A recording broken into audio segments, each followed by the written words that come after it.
Hello and welcome back to I M blasters official YouTube channel. आप सभी का बहुत बहुत स्वागत है। And if you are targeting for IPMAT and other UG entrance examination for 2023 then you are at the right place. For any details and query, please call us at this number, that is 752-4833-567. I am repeating again, 752-4833-567. Okay, so Telegram link हमारा description में है, और अगर आपको description में चीज़ें नहीं बन रही हैं, लॉगिन नहीं हो पा रहा है, तो आप आई एम ब्लास्टर सर्च करें टेलीग्राम पे without spaces and small case में, तो आपको आराम से मिल जाएगा। एंड जो लोग मुझे नहीं जानते हैं या अभी इस चैनल पे बिल्कुल नए हैं, उनके लिए मैं बता देता हूँ कि मेरा नाम निशान श्रीवास्तव है और मैं आपकी वॉक की फैकल्टी हूँ। वॉक मतलब होता है verbal ability and reading comprehension, in short English. And एक छोटी सी इंफॉर्मेशन भी है आप लोगों के लिए, और एक बात है कि और प्रयास बैच जो हम लोगों ने लॉन्च किया था, उसकी एडमिशन की डेडलाइन ख़त्म हो चुकी है, जो कि 15th थी। आज 16th से हमारा बैच चालू हो गया है। सो आप लोगों से एक रिक्वेस्ट है, please don't call us regarding, don't message and call us regarding the प्रयास बैच नाउ।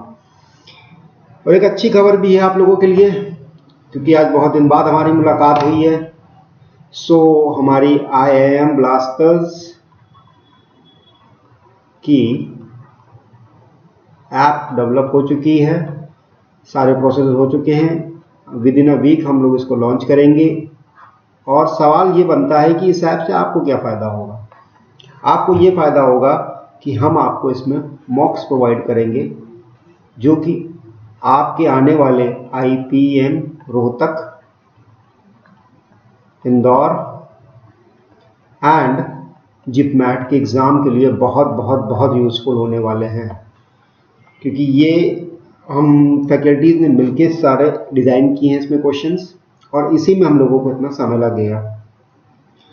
और एक इम्पॉर्टेंट नोटिस आप लोगों के लिए और है छोटी सी, कि कल हम लोग 30 डेज स्ट्रेटजी आपके साथ शेयर करेंगे। ओके, सो आप लोग प्लीज़ ट्यून इन रहें, और इस स्ट्रेटजी में आपको पूरा सब कुछ मिलेगा डिटेल, कि क्या करना है, कैसे करना है, और क्या क्या चीज़ें आपकी रुकावटें बनेंगी। आप बस ये समझ लीजिए कि अगर आपने ये 30 डेज स्ट्रेटजी फॉलो कर ली, तो मैं खुद इस बात की गारंटी दे रहा हूँ कि आपके सिलेक्शन के चांसेस बन जाते हैं 99%। 1% आपको पता है, एम्बिग्यूटी का कुछ नहीं कह सकते।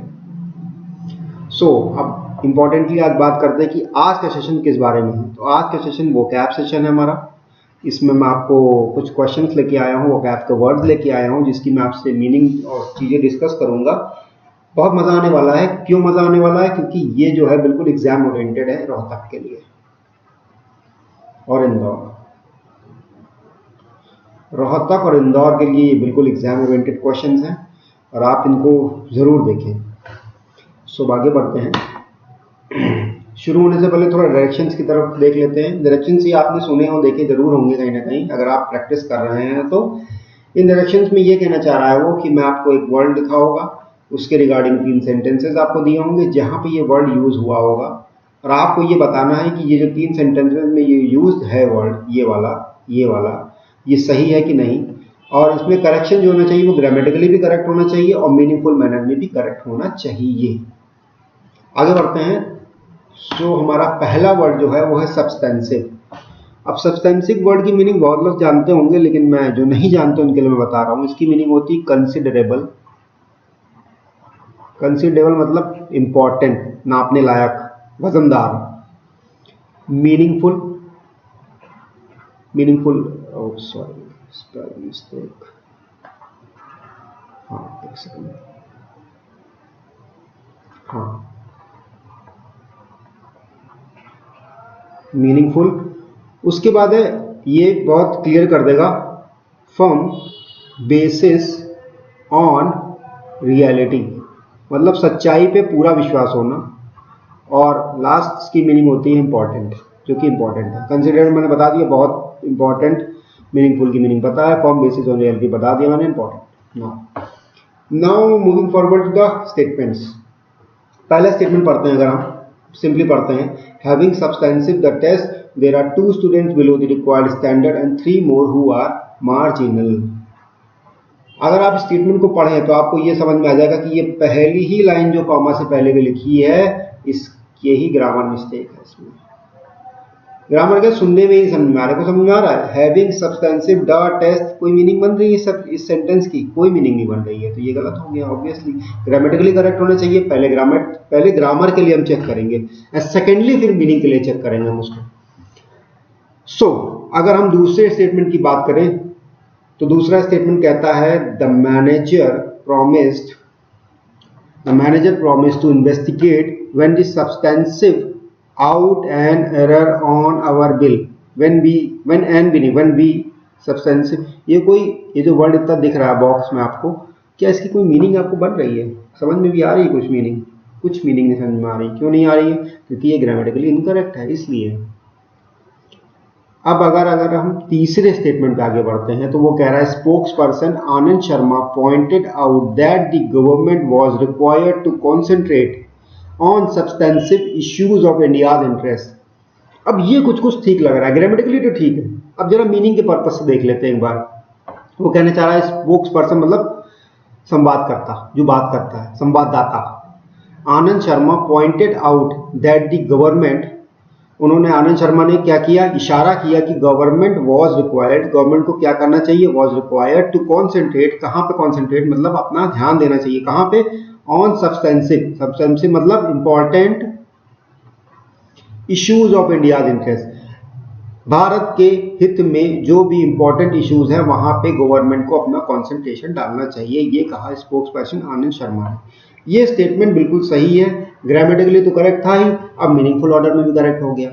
अगर ये सही है, ये दोनों गलत हैं, ऊपर वाले स्टेटमेंट नंबर 1 और स्टेटमेंट नंबर 2 गलत हैं, तो option number I think C match कर जाएगा, या ओनली 3। ओके, आगे हम लोग बढ़ते हैं। तो सकाव दूसरा वर्ड हमारे पास है, इसकी मीनिंग क्या होती है? इसकी मीनिंग होती है एड, या फिर और आसान बना दो हेल्प, और आसान बना देता हूं आपके लिए, helping hand in difficult times. आसान हो गया ना बिल्कुल, अब समझ में आ रहा होगा। इसका सकाव का मतलब होता है हेल्प देना, या फिर हेल्पिंग हैंड इन, बहुत ही मुश्किल के सिचुएशन में जो आपका सहारा बन जाए, उसे ही कहते हैं स्कॉवर, उस एक्शन को कहते हैं स्कॉवर।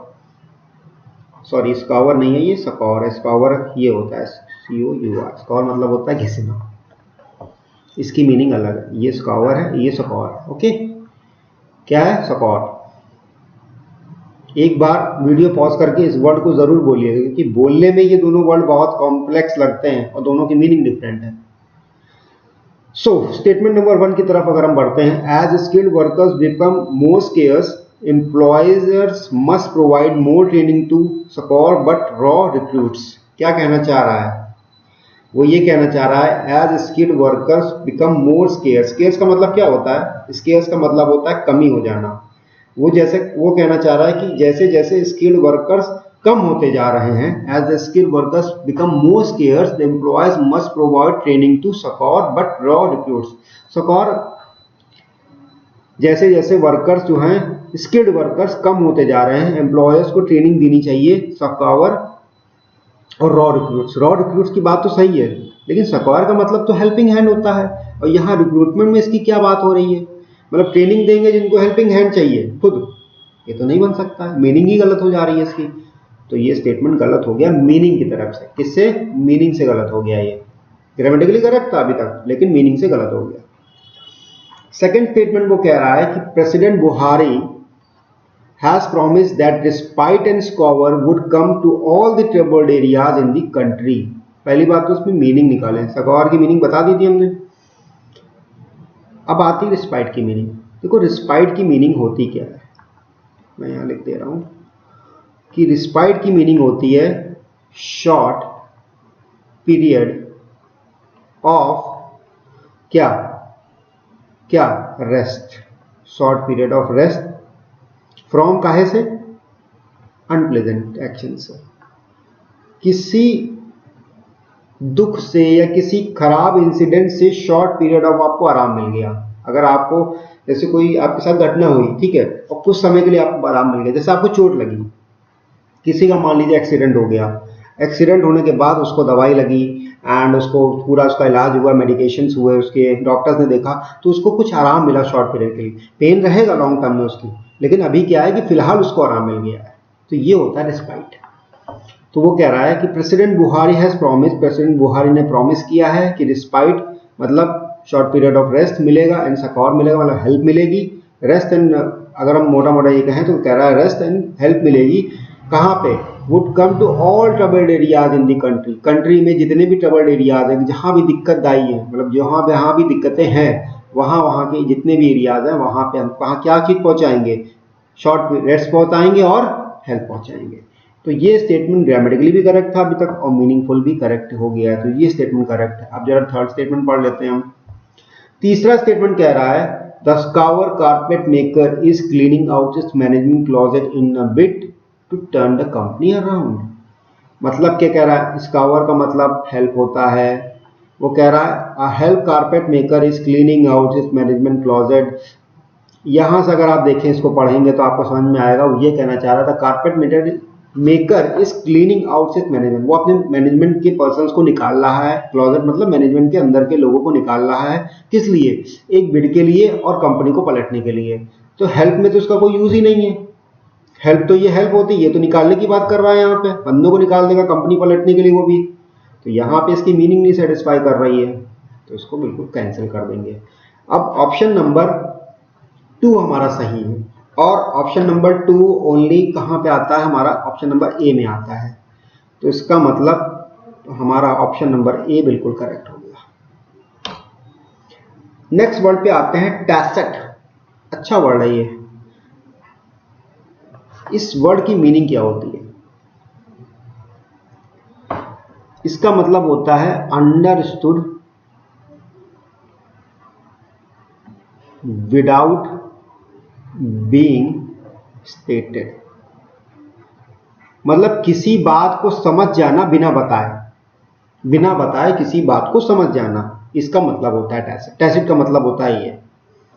अब वो पहले स्टेटमेंट में कह रहा है A B wildfire management comprises tacit skills and knowledge accumulated over thousands of years that made Australia habitable in the summer months. वो ये कह रहा है। अब इसकी मीनिंग होगी कि A B wildlife, A B original wildfire management company है, ये कोई कंपैरिजन स्किल्स, उसके पास कैसी स्किल है, टैसिट स्किल्स है, मतलब वो अंडरस्टूड है, बताने की उसको जरूरत नहीं है। And knowledge, skills and knowledge है एक्यूमुलेटेड, जो सालों से एक्यूमुलेटेड थाउजेंड्स ऑफ ईयर्स से चली आ रही हैं, और इसने ऑस्ट्रेलिया को क्या बना दिया, habitable in the summer months. अगर किसी को डाउट है तो मैं बताता हूँ, ऑस्ट्रेलिया का हाल कुछ ऐसा है, आपने सुना भी होगा, जैसे पिछले के आई थिंक 2-3 साल हो गए हैं, ऑस्ट्रेलिया में हर साल गर्मियों में अक्सर ये होता है कि भयानक आग लग जाती है। उससे क्या होता है, एक तो वाइल्ड लाइफ का नुकसान होता है, ऊपर से पेड़ पौधों का भी बहुत नुकसान होता है। तो ये बहुत बड़ी समस्या है वहाँ पे। तो उसी के रिगार्डिंग ये स्टेटमेंट है कि A B original wildfire management जो है उसके पास टैसिट स्किल्स है, मतलब बताने की जरूरत नहीं, ऐसी स्किल्स हैं, ऐसी बेहतरीन स्किल्स हैं और नॉलेज है क्योंकि सालों से एक्यूमुलेट की जा रही है, सालों से उनके पास हैं, और इसी वजह से ऑस्ट्रेलिया जो है आज के दिन में रहने लायक बन गया है, गर्मी के महीनों में भी। ये स्टेटमेंट का मतलब है। तो अगर ये स्टेटमेंट मैं पढ़ता हूं तो ग्रामेटिकली तो करेक्ट था ही, अभी फिलहाल मीनिंगफुल भी करेक्ट है। सेकेंड स्टेटमेंट के अगर हम पढ़ते हैं तो हमें स्टेटमेंट पढ़ने में आता है until 2002 Sierra Leone lacked a forest management system because of the civil war that tacit tons of thousands of death। ये देखिए यहाँ से पढ़ते जाइएगा स्टेटमेंट, आपको समझ में आ जाएगा क्या गलती है यहाँ पे। until 2002 सही है, Sierra Leone lacked a forest management system because of the civil war that, अब देखिए यहाँ से that tacit tens of thousands, मतलब इस वर्ड की कुछ मीनिंग निकल रही है, कुछ नहीं मीनिंग है, सब उल्टे सीधे लगा दिए इन्होंने वर्ड। तो ये मीनिंग, ये ग्रामेटिकली इनकरेक्ट हो गया, मीनिंगफुल तो हमने चेक ही नहीं किया इसको। थर्ड स्टेटमेंट की बात करते हैं, the committee tacit representative of government and non government organisation फिर वही गलती इन्होंने की है। क्या की है आप देखिए, कमेटी बीच में टैसिट वर्ड लगा दिया है जिसका इससे कोई भी, सॉरी लाइन गलत की गई है, एक सेकेंड, हाँ, जिसका इससे इस पूरे स्टेटमेंट से कोई भी संबंध नहीं बैठ रहा है। अगर आप पढ़ें तो ऑब्वियसली ग्रामेटिकली इनकरेक्ट हो गया ये। अब अगर ये इनकरेक्ट है, ये इनकरेक्ट है और ऑप्शन नंबर ए सिर्फ सही है, अगर सिर्फ ऑप्शन नंबर ए सही है तो इसका मतलब होगा इसका आंसर ए, ओनली वन। ठीक है, नेक्स्ट क्वेश्चन पे बढ़ते हैं हम लोग। तो ऑब्लिगेशन, ये वर्ड तो बहुत लोगों ने सुना होगा, बिल्कुल सुना होगा। ऑब्लिगेशन मतलब क्या है? A duty of commit, duty of commitment, मतलब किसी को आपने कोई कमिटमेंट दिया और उसकी आपकी पूरी ड्यूटी बनती है। एक सेकंड, आपने आपकी पूरी ड्यूटी बनती है कि आप जो कमिटमेंट दे चुके हैं उसको पूरा करें। आप ऑब्लाइज्ड हैं उस काम को करने के लिए, आपको करना ही पड़ेगा। तो ये होती है ऑब्लिगेशन की मीनिंग। अब अगर हम इसमें सेंटेंस की बात करें तो सेंटेंस नंबर 1 कह रहा था, sparks generated by the striking steel obligation of flint provide the activation energy to initiate the combustion in the Bunsen burner. अगर आप ये स्टेटमेंट पढ़ेंगे तो बहुत क्लियरली ये डिफाइन हो रहा है कि ये स्टेटमेंट की कोई मीनिंग नहीं बन रही। Striking steel obligation of flint provide the activation, कोई मीनिंग नहीं, ये ऑब्वियसली गलत हो गया, पढ़ के ही समझ में आ रहा है। अगर आपकी रीडिंग स्किल्स, मैं आपको एक बात बता दूं, अगर आपकी रीडिंग स्किल्स बढ़िया है तो ये मान के चलिए कि 70 से 80% पेपर तो आपका सिर्फ पढ़ने से ही हो जाना है। 20% पेपर जो बचेगा उसके लिए आपको ग्रामर्स और थिंग्स की जरूरत पड़ेगी। 70 से 80% पेपर में मैं गारंटी से कह रहा हूँ ये आपकी सिर्फ रीडिंग स्किल से डेवलप हो जाएगी। रीडिंग स्किल्स आपकी डेवलप होगी, आप जैसे हिंदू न्यूज़पेपर पढ़ पाएँ तो पढ़ें, बिल्कुल पढ़ें, नहीं पढ़ पाते तो शुरुआत के लिए आप TOI पढ़ें, इससे बड़ा फायदा मिलेगा। क्यों मैं न्यूज़पेपर ही कह रहा हूँ, कुछ और नहीं कह रहा हूँ, बिकॉज ऐसे बहुत से एग्जामिनेशन हैं UG लेवल के जहाँ पे GK भी आती है।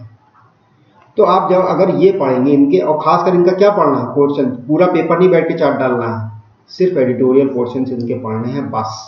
अगर आप एडिटोरियल पोर्शन पढ़ते हैं तो आपको एक तरफा GK की नॉलेज भी मिलेगी और दूसरा आपकी रीडिंग स्किल्स भी इम्प्रूव हो जाएगी, बहुत बेहतरीन तरीके से रीडिंग स्किल्स भी इम्प्रूव होगी।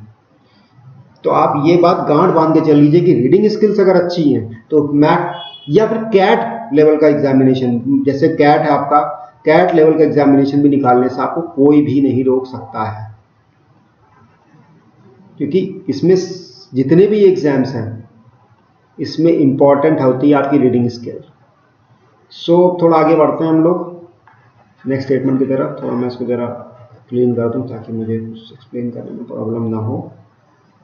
हाँ, सेकेंड स्टेटमेंट कह रहा है, forgiveness is the act of setting someone free from obligation to you that is a result of a wrong done against you. अगर आप ग्रामेटिकली सेंटेंस को देखें तो ये आपको बिल्कुल सही सेंटेंस लगेगा, ग्रामेटिकली बिल्कुल सही सेंटेंस है। Forgiveness is the act of setting someone free from obligation to you that is a result of wrong done against you. अब इसकी मीनिंग क्या है? दया, माफी, जो माफी देने का कार्य होता है, एक्ट होता है, इस सेटिंग समवन फ्री, किसी को आजाद कर देना, काहे से? किसी भी प्रकार की ऑब्लिगेशन, मतलब किसी भी प्रकार की ड्यूटी से, कमिटमेंट से उसको फ्री कर देना। माफ, भाई किसी को माफ कर देने का मतलब क्या होता है कि भैया हमने तुमको माफ कर दिया है, अब तुम किसी भी प्रकार की लायबिलिटी से मुक्त हो, किसी भी प्रकार की ऑब्लिगेशन, किसी भी प्रकार की ड्यूटी से तुम बिल्कुल मुक्त हो। उस मुक्ति से क्या हुआ? Free from obligation to you that is a result, उसके रिजल्ट क्या हुआ? Of a wrong done against you. भाई उसने आपके कभी न जीवन में कुछ ना कुछ आपके लिए खराबी किया होगा, तभी तो वो क्या कहते हैं आपसे माफी मांग रहा है ना। यहाँ पे स्टेटमेंट में ये तो कर रहा है, माफी वर्ड यूज किया गया है। तो उसने अगर कुछ खराब किया होगा तो वो आपसे माफी मांग रहा है, और आपने माफी देकर उसको क्या किया? फ्री कर दिया भाई, कि चलो भाई अब मैंने तुमको इस प्रकार की ड्यूटी से, किसी भी प्रकार की चीजों से मुक्त कर दिया, अब जाओ तुम फ्री हो, आजाद हो। तो ये स्टेटमेंट देखा जाए तो ग्रामेटिकली भी करेक्ट है और मीनिंगफुल ऑर्डर में भी करेक्ट है। स्टेटमेंट तो सही है। अब जरा तीसरा स्टेटमेंट पढ़ लें हम लोग। तीसरा स्टेटमेंट कह रहा है, excessive saddle height can cause posterior knee pain while obligation the saddle to low can cause the pain in the anterior of the knee. मतलब क्या है? Excessive saddle height, saddle height क्या होता है, सैडल क्या होता है, चलो बात तो ये है, सैडल होता है, घोड़ा देखा आपने, देखा ही होगा सबने घोड़ा देखा है, घोड़े पे सवारी की है कभी किसी ने, जिन्होंने की उनको पता होगा, जिन्होंने नहीं की उन्होंने फिल्मों में देखा होगा। मूवीज में क्या होता है, मूवीज का मैं एग्जांपल दूं ना सबको समझ में आएगा। सैडल वो चीज होती है जिसपे आप बैठते हैं, सैडल, ठीक है, पैर पैर फंसा के बैठते हैं। तो सैडल हाइट, अगर सैडल हाइट ज्यादा होगी, एक्सेसिव होगी, तो उससे क्या होगा ना, पोस्टीरियर नी पेन हो जाएगा, मतलब आपका नी जो है खींचेगा, नी का एरिया, और उससे आपको क्या है, पोस्टीरियर नी पेन हो जाएगा, पेन, नी पेन डेवलप हो जाएगा। While obligation the saddle too look and cause the pain in the anterior of the knee. अब देखो ये जो सेंटेंस अगर आप पढ़ेंगे, एक जिस बंदे को ग्रामर नहीं आती है वो कहेगा भाई ठीक है कोई दिक्कत नहीं, सेंटेंस तो ठीक है, मीनिंग थोड़ी बहुत गड़बड़ हो रही है, मतलब ग्रामर थोड़ी बहुत गड़बड़ है, सेंटेंस ठीक है। देखिए पढ़िए, while obligation the saddle to low, अब ये जो वर्ड है व्हाइल ऑब्लिगेशन द सैडल, अगर ये होता that there is obligation that saddle to look and cause a pain in the anterior of the knee, तो ये स्टेटमेंट बिल्कुल करेक्ट होता। while obligation the saddle to look, ये जो इतनी वर्ड है, इतने चार वर्ड, ये स्टेटमेंट में करेक्ट ही नहीं, ये सेंटेंस में करेक्ट ही नहीं बैठ रहे हैं अगर आप इनको मिला के बैठेंगे देखेंगे तो। सो इन चार वर्ड्स की वजह से ये स्टेटमेंट हो गया गलत हमारा पूरा।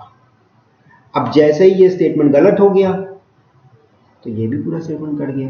ऑप्शन हमारा बचा क्या, ऑप्शन हमारे पास सिर्फ बचता है ऑप्शन नंबर 2, और ऑप्शन नंबर 2 के हिसाब से सिर्फ ओनली बी के हिसाब से बी हो जाएगा, सॉरी बी आंसर हो जाएगा हमारा ओनली 2 के हिसाब से। नेक्स्ट सेंटेंस की तरफ अगर हम लोग बढ़ते हैं तो नेक्स्ट सेंटेंस है, बड़ा अच्छा सेंटेंस है, बड़ा अच्छा वर्ड है, सॉरी, कॉनेंड्रम, इसका नाम है कॉनेंड्रम। कॉनेंड्रम की मीनिंग क्या होती है,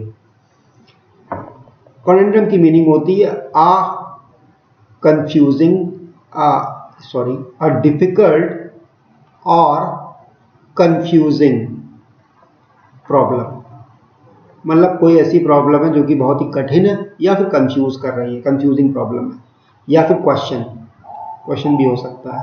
भाई प्रॉब्लम क्वेश्चन एक ही चीज हो गई ना, दोनों में से कोई भी चीज हो सकती है। तो ये इसकी मीनिंग हो गई। अब जरा हम आगे बढ़ते हैं। वो कह रहा है they buzz around loudly on their motorcycles terrorising the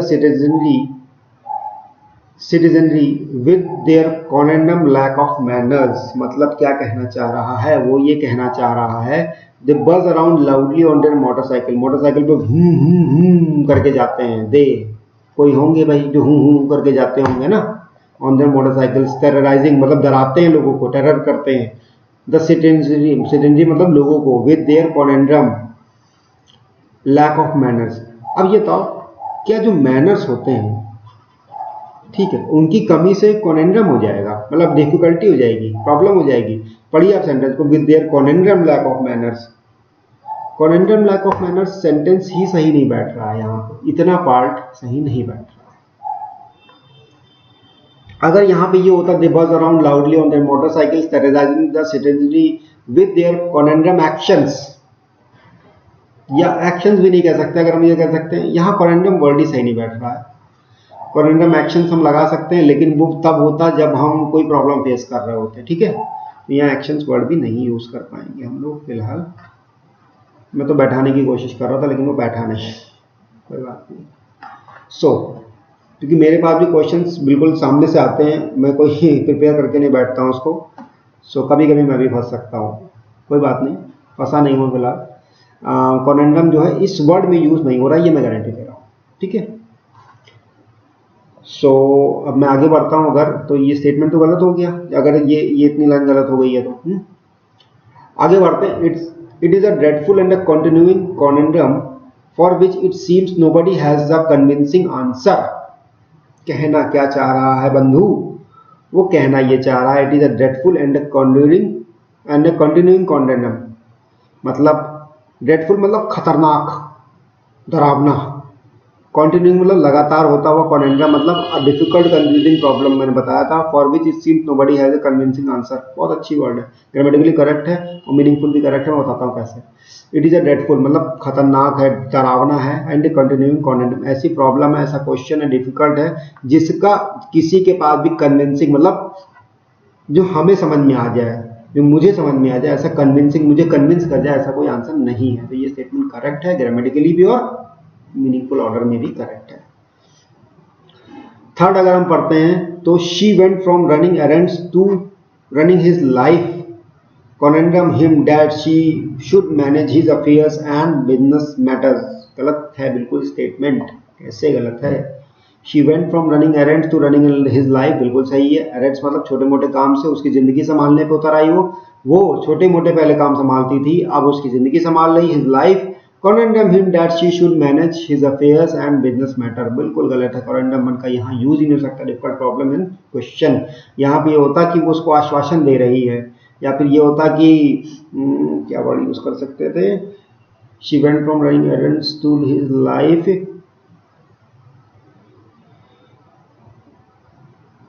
आश्वासन देने का वर्ड मुझे याद ही नहीं आ रहा है। रियलाइजिंग हिम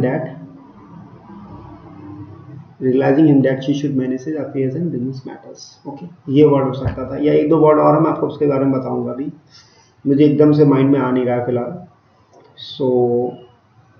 फिलहाल ये स्टेटमेंट गलत है। शी वेंट, क्योंकि ये कॉनेंड्रम वर्ड जो है यहाँ पे बिल्कुल सेट ही नहीं बैठ रहा। वो ये कहना चाह रहा है she went from running errands to running his life, conundrum him that she should manage, या कह रहा है हिम दैट शी शुड, वो क्या मैनेज करेगी? सारे अफेयर्स और बिजनेस मैटर्स भी मैनेज कर लेगी। तो ये स्टेटमेंट तो गलत हो गया। अगर ये स्टेटमेंट गलत हो गया तो ऑप्शन नंबर सी हमारा मैच कर जाएगा, ओनली 2 हो जाएगा। अब हम आगे के वर्ड की तरफ बढ़ते हैं जो कि है हॉस्टिलिटी। ये वर्ड बहुत लोगों ने सुना होगा, हॉस्टाइल वर्ड सुना होगा, हॉस्टिलिटी शायद ना भी सुना हो, हॉस्टाइल जरूर सुना होगा। अब हॉस्टिलिटी का मतलब क्या होता है? अनफ्रेंडलीनेस, मतलब जो दोस्ती के काबिल ना हो, दोस्ती ना कर पाए, अपोजिशन करे, मलाइस करे, अपोजिशन और मलाइस। ये देखिए आपको एक वोकैब का एक्स्ट्रा वर्ड भी मिल गया, मलाइस। मतलब हॉस्टिलिटी का मतलब अपोजिशन भी होता है, मलाइस मतलब अपोजिशन के 2 वोकैब के वर्ड मिल गए आपको, एक तो हॉस्टिलिटी और एक मलाइस। ठीक है, अब अपोजिशन आप याद रखिए और इसी से अनफ्रेंडलीनेस और अपोजिशन याद रखिए, आपको इससे आंसर मिलने लगेंगे मेरे हिसाब से। ठीक है, तो हम लोग बढ़ते हैं। अब the biotech companies and their hostility scientists are using the other people's poverty to engineer their own enrichment। कहना क्या चाह रहा है वो कहना ये चाह रहा है कि the biotech companies and their hostility scientists। अब देखो, अगर आप सिंपल पढ़े हो, सिर्फ रीडिंग करो अगर, तो आपको ये समझ में आ जाएगा देयर हॉस्टिलिटी साइंटिस्ट, ये कोई वर्ड बन ही नहीं रहा, ये सेंटेंस में बिल्कुल फिट नहीं बैठ रहा, बड़ा अजीब सा लग रहा है पढ़ने पे। The biotech company and their hostility scientist, hostility scientist क्या होते हैं? मतलब unfriendly scientist are using triple property, मतलब लोगों की गरीबी का फायदा उठा के कर रहे हैं एनरिचमेंट। तो इसमें अनफ्रेंडलीनेस का, अगर बायोटेक कंपनी से उनकी अनफ्रेंडलीनेस है तो ये बायोटेक कंपनी का फायदा कैसे कर रहे हैं और लोगों को नुकसान क्यों पहुंचा रहे हैं? मीनिंग ही सेटिस्फाई नहीं हो रही, ग्रामेटिकली तो इनकरेक्ट है ही। तो ग्रामर और मीनिंग दोनों सेटिस्फाई नहीं हो रही। अगर मैं दूसरे सेंटेंस की बात करूंगा तो वो कह रहा है the arrogance that Dawkins had the arrogance that Dawkins displayed is perhaps the root of all the hostility we see against science। मतलब arrogance मतलब क्या होता है? arrogance मतलब बहुत तो सबको पता है, arrogance मतलब होता है कि घमंड। तो जो the arrogance that Dawkins एक राइटर है जो कि लिखते हैं, has displayed Dawkins displayed is perhaps the root of all hostility। जड़ है, किस बात की जड़ है? जितनी भी हॉस्टिलिटी है क्या है? अनफ्रेंडलीनेस, अपोजिशन जो भी है, जो साइंस के खिलाफ उन्होंने लिखा है, उसकी रूट कॉज जो है वो उनका एरोगेंस है, जो उन्होंने डिस्प्ले किया है अपनी किताबों में, उसकी वजह से वही रूट कॉज है। वो जो एरोगेंस है डॉकिंस का, वही रूट कॉज है किस चीज का? Hostility, opposition we see against science, science के खिलाफ जो भी उन्होंने लिखा है वो इसी वजह से देखने को मिलता है। तो ये स्टेटमेंट करेक्ट हो गया, ग्रामेटिकली भी करेक्ट है, मीनिंगफुल ऑर्डर में भी करेक्ट है। अब आगे हम बढ़ते हैं तीसरे सेंटेंस पे। डीपनिंग पॉवर्टी एक्सक्रिबेटेड, ये वर्ड को मैं मार्क कर लेता हूं, by rising prices and pegged wages will lead to growing anti government hostility. देखिए पहली बात तो एक्सक्रिबेटेड का मीनिंग क्या होता है? एक्सेस, बोलने में भी जबान लड़खड़ा जा रही है, लेकिन एक्सरबेटेड मीनिंग है इसका, ठीक है। एक्सर क्या होता है, एक्सर्बेटेड, एक्सर्बेटेड। एक बार वीडियो पॉज करके इस वर्ड को जरूर बोलिएगा, क्योंकि क्या है ना, एक्सर्बेटेड, एक्सर्बेटेड दोनों में फर्क हो जाता है। It's एक्सर्बेटेड, okay. सो इसकी मीनिंग होती है किसी चीज को और खराब कर देना, मतलब to make something more worse, किसी चीज को और खराब कर देना, इसकी मीनिंग होती है, ठीक है। सो डीपनिंग पॉवर्टी मतलब गहराती हुई गरीबी, गरीबी बढ़ती हुई गरीबी, डीपनिंग मतलब यहाँ बढ़ती हुई गरीबी। Exacerbated to make something more worse, exacerbated उसकी वजह से क्या हुआ, और खराब हो गया। और राइजिंग प्राइसेस की वजह से वेजेस गिर गए, एंड इससे क्या हुआ, एंटी गवर्नमेंट हॉस्टिलिटी ग्रो हो गई। विल लीड टू, इससे क्या होगा, एंटी गवर्नमेंट हॉस्टिलिटी मतलब एंटी गवर्नमेंट अपोजिशन इससे ग्रो होगा। तो बिल्कुल सही स्टेटमेंट है, बिल्कुल सही कह रहा है। तो इस यहाँ पे हमारे स्टेटमेंट नंबर 2 और स्टेटमेंट नंबर 3 दोनों ही सही हैं। अगर दोनों ही सही है तो ऑप्शन नंबर बी हमारा सही हो जाएगा। तो हम आगे बढ़ते हैं आज के लास्ट क्वेश्चन के ऊपर, जिसकी क्या कहते हैं हम बात करेंगे। लेकिन मैं चाहता हूं कि ये क्वेश्चन जो है ना, आप एक बार खुद करके आए, 2 मिनट का समय जरूर ले लें, लेकिन इस क्वेश्चन को आप खुद करें, क्योंकि ये वर्ड जो है एक एग्जाम में आ चुका है और बहुत ही अच्छा वर्ड है, और ये दोबारा आने के फुल चांसेस हैं। मैं ये कह सकता हूं कि इस वर्ड को आने के आज की डेट में 100% चांसेस हैं। तो आप इसको एक बार खुद ट्राई कीजिए। स्टेटमेंट पढ़ी, हो सकता है आपको स्टेटमेंट से मीनिंग मिल जाए, आपको जरूरत ही ना पड़े किसी चीज की। पढ़िएगा जरूर स्टेटमेंट। मैं आपको 2 मिनट का समय दे रहा हूं।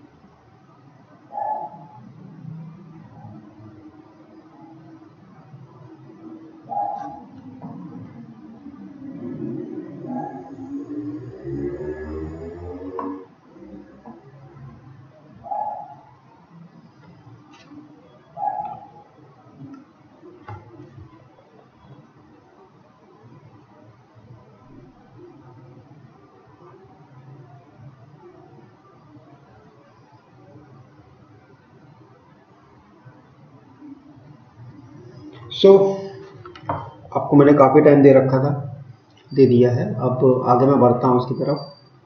तो इंसिनरेरी की मीनिंग होती है कंबस्टिबल। क्या होती है, कंबस्टिबल मतलब जलने लायक।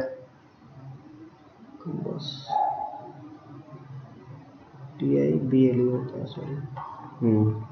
फ्लेमेबल, जलने लायक, इसकी भी मीनिंग। और क्या है, डिवाइस टू, या फिर कोई ऐसी डिवाइस जो कि क्या करे, फायर कॉज कर दे, आग लगा दे, वही meaning. Combustible, flammable, device to cause fire, same meaning. ऐसी कोई भी चीज या ऐसी कोई भी चीज जिससे आग लग जाए, ठीक है।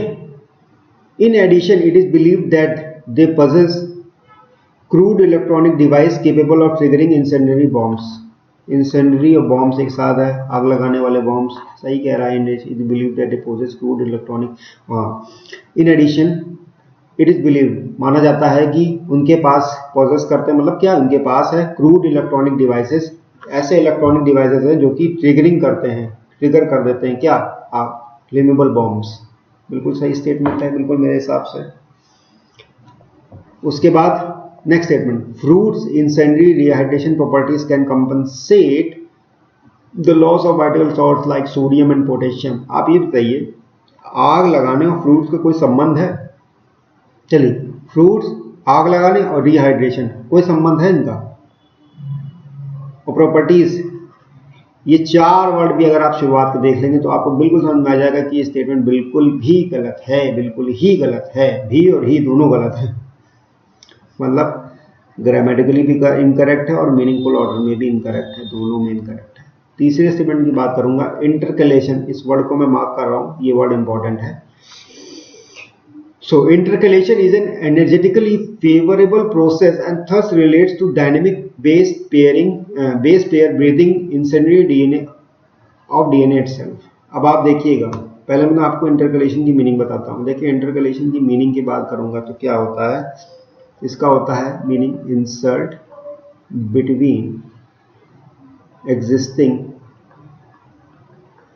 लेयर्स। मतलब कोई चीज को दो लेयर्स हैं, लेयर नंबर 1 और लेयर नंबर 2, अब कोई चीज को इसके बीच में डाल दें तो इसे क्या कहते हैं, इंटरकलेशन। ठीक, ये इसकी मीनिंग हो गई। तो वो कह रहा है intercalation is an energetically favourable process and thus relate to dynamic base pair breathing incendiary of DNA itself. अब ये सबसे बड़ी बात है, इतना सेंटेंस आप ना पढ़ो, सिर्फ ये लास्ट की इतनी लाइन पढ़ लो तो आपको समझ में आ जाएगा। इंसेंडियरी मतलब होता है फायर, फ्लेमेबल, कंबस्टिबल, और इसका डीएनए से कोई संबंध नहीं है भाई। आग तो नहीं लग सकती ना डीएनए, अब ऐसी कोई डिवाइस तो नहीं है जिससे डीएनए में आग लग जाए फिलहाल। ये एक तो गलत हो गया स्टेटमेंट में, तो पता चल गया। अब आगे भी पढ़ लेते हैं एक बार। Intercalation is an energetically favourable process. Energetically मतलब एनर्जी से फेवरेबल प्रोसेस है जिसकी वजह से एनर्जी मिलती है, डेवलप होती है, and thus relate to dynamic pair. ये एक प्रोसेस होता है डायनेमिक बेस पेयर ब्रीथिंग। मतलब क्या होता है ना, जब भी आप ब्रीथिंग करते हैं पेयर में करते हैं, जैसे आपने एक सांस अप ली, एक सांस डाउन की, तो उसकी ब्रीदिंग के प्रोसेस को कह रहा है dynamic base pair breathing is an incendiary of DNA itself. तो ये स्टेटमेंट तो गलत हो गया ऑब्वियसली। अब अगर स्टेटमेंट नंबर 3 गलत है और स्टेटमेंट नंबर 2 गलत है और स्टेटमेंट नंबर 1 सिर्फ सही है, तो ऑप्शन नंबर ए इसका मैच कर जाएगा, ऑप्शन नंबर ए इसका आंसर। ठीक है, सो अब आज के लिए इतना ही मैं रखता हूं, और कल फिर आपसे मुलाकात होगी। और अब से आपकी क्लासेस जो हैं वो शाम को रोज 8 PM पे होंगी। ये टाइम फिक्स कर दिया मैंने अपने लिए। ठीक है, अब तक क्या टाइम नहीं फिक्स हो पा रहा, क्लासेस ऊपर नीचे हो रही थी, ऐप में भी बिजी था मैं थोड़ा। सो वो चीज़ें अब सॉर्टेड हो जाएंगी फिलहाल जल्दी ही, ज़्यादा से ज़्यादा 1 हफ्ता लगेगा, ऐप आ जाएगी। ऐप आ ही चुकी है, कुछ थोड़े मोड़े काम बचे हैं वो हो जाएंगे उसमें, नॉट अ प्रॉब्लम। एंड आपको ऐप्स के साथ मॉक्स मिलेंगे, आप उसको सॉल्व जरूर करिएगा, बहुत मज़ा आएगा आपको, नो डाउट। बड़ी मेहनत से बनाया है इस मॉक्स को। एंड 8 बजे से आपकी क्लासेस, मतलब 8 PM पे आपकी इंग्लिश की क्लास होगी, वार की। तो कल से इसी टाइम पे आपकी क्लास होगी, और यही मैं आपको चीज़ बताना चाहता था फिलहाल। Till then, this is Nishant Srivastava signing off, और keep learning, keep churning. Okay, good bye.